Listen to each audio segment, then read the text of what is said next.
Welcome back to In Transit and a chat with Pakistani activist Sabeen Mahmood. Sabeen, tell me, how do you rate Karachi, the city where you live, in comparison to the other metropolises in Pakistan like Islamabad and Lahore? Is it intellectually much more dynamic? Do you have people who are far more active culturally? Sometimes we tend to forget that there are other cities in Pakistan and Karachi is it. I'm a bit of a... Sounds very much like Mumbai.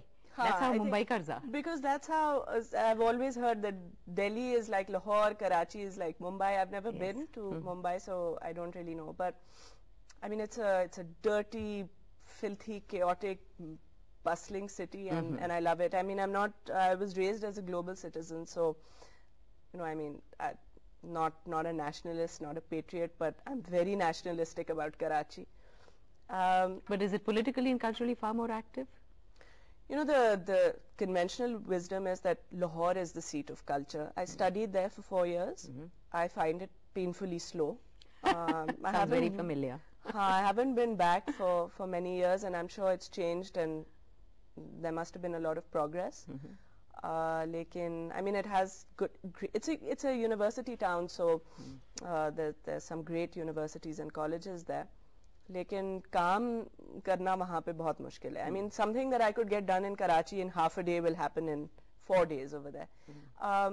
But it has a very vibrant theatre and art scene. Karachi is also now picking up, and it's wonderful now that people are on certain days spoiled for choice. There may be maybe 4 or 5 things happening, and that has started. That change has started happening a couple of years ago. And I think starting Peace Niche and T2F 4 years ago was still, I mean, it was quite a wasteland then too. Lekin ab, there's a lot more happening. The art scene is very vibrant. And young people are beginning to feel that they need to do things. So you can see. And I think that entrepreneurship really will flourish in a conflicted city. Karachi has gone through decades of violence. Yesterday after Osama bin Laden's the announcement, Karachi shut down, although it ostensibly had nothing to do with Osama. It was political parties and gang wars and so on, but the city just shut down. And but there's a lot of nervous energy, and people want to translate that into something positive and dynamic and actually do things for the city. So Islamabad, we joke, is 10 kilometers outside Pakistan.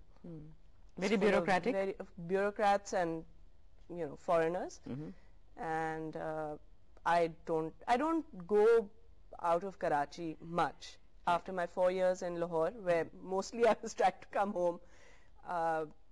So ye hai ki Karachi is definitely the business hub, and it's a very exciting city. Right. We were talking, you just mentioned Osama bin Laden and how the city shut down.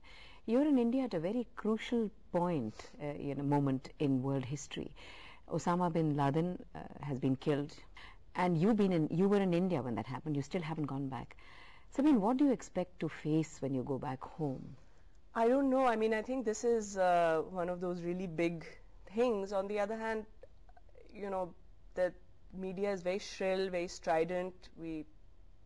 Everyone's got a theory, and right now the big question is, how come the Pakistani government didn't know? And all sorts of questions arise in one's mind. That's it. You found the Indian media very, very strident. Although I haven't seen much of it. I mean, after a while it's more of the same, right? I mean, and there's just lots of talking heads and people yelling at each other and making grand pronouncements. And I think there's so much that we will never know. And so I find speculating also kind of pointless. And but it's all very sinister, and being away is also strange. And so I'm getting my news from Twitter. I'm not getting it from television. And I have a couple of thousand followers, and I follow about 200, 300 people, and I get all my news from them. But what have they been saying immediately after this incident? Well, there's a lot of humor. What is the feeling? There's a lot of humor. I mean, Karachi, rather Pakistan mein, there's always something going on, right? We're always in the news. And after the initial shock and despair and horror and not again, and when will we ever, is it possible that we can ever wake up in the morning and Pakistan is not in the news for something disastrous? Then people start joking. But right now the big question really is, you know, how come he was there in this so-called mansion, which really isn't a mansion? And nobody knew, And nobody apparently. knew. Yeah. I mean, you feel sort of naive asking that question, but that's... But do you feel the ISI and the army knew? That's what Indians feel. That's what the world feels. I mean, how can they not have known? Exactly. But on the other hand, the timing of this thing is also really bizarre.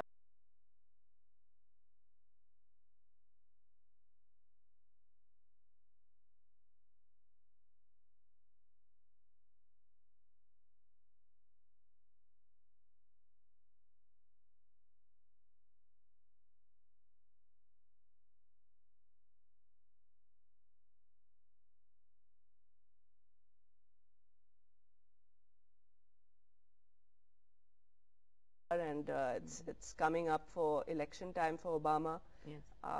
So, you know, these distractions, I don't know.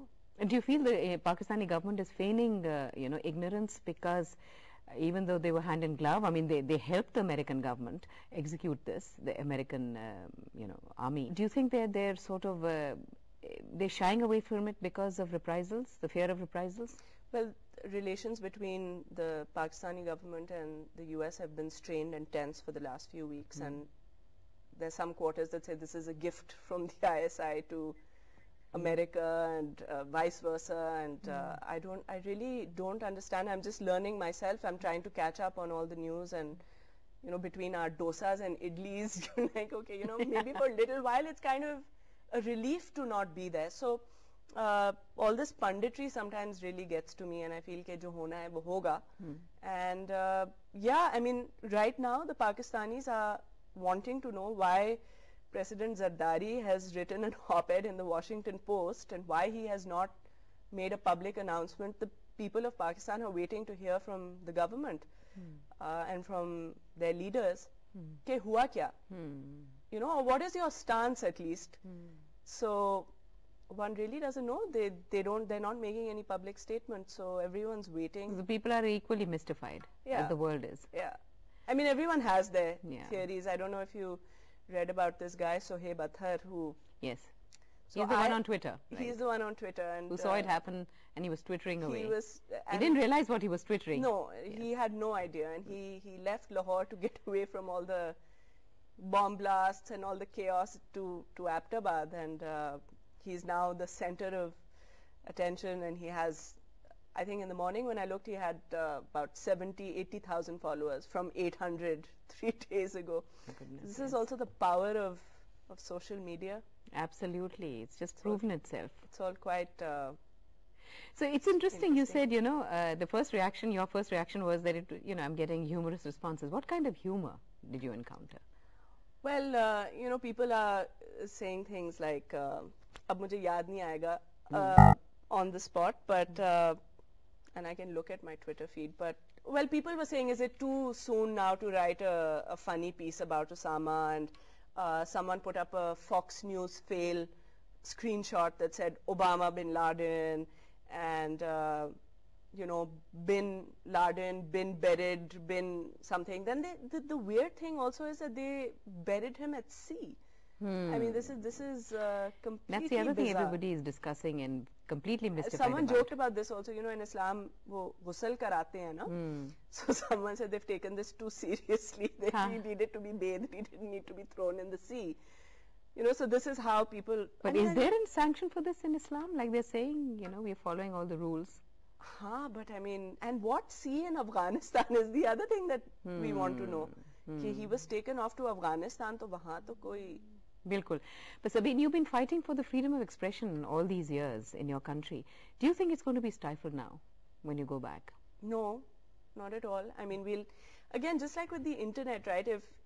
When the time for an idea has come, it's powerful, right? And I think what's interesting to note is that in the last year or so, we've seen, or rather, I would say, since Salman Taseer's murder, while there has been a lot of fear and a lot of old, like the usual suspects from the activism world, or no, I shouldn't say. I mean, those people are still all there, but while there's a lot of fear, there are a lot of new people also.